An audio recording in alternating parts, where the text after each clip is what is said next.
Μες στη γειτονιά από μικρά παιδιά μάθαμε μετά, απλά δεν θέλαμε πολλά. Στο δρόμο έχει βρωμιά, παντού ναρκωτικά. Στο δρόμο σε γαμάνε άμα τους χρωστάς λεφτά. Στο δρόμο κάνουν βίζιτες για μια μυτιά. Στο δρόμο κάνουν ρουφιανιές για τα λεφτά. Ούτε με φάρσα δεν γαμάς ρε βλάκα, πρώτα Απριλιά.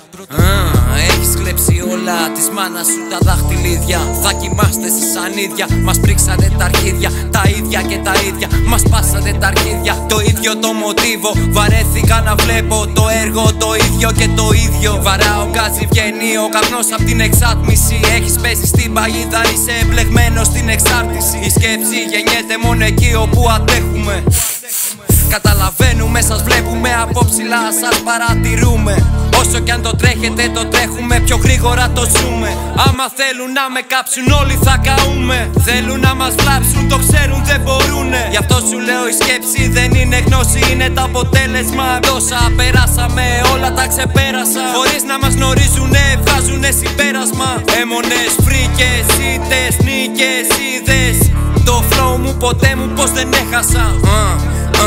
Είμαι το ίχνος μιας εσωτερικής πράξης αντοχής. Τόσες σκέψεις δεν μπορείς να τις διαχειριστείς.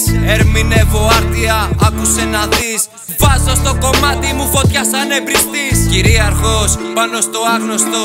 Το flow μου σαν COVID είναι άρρωστο. Στο rap είσαι μαθητής, αδιάβαστος. Έχω διάβολος.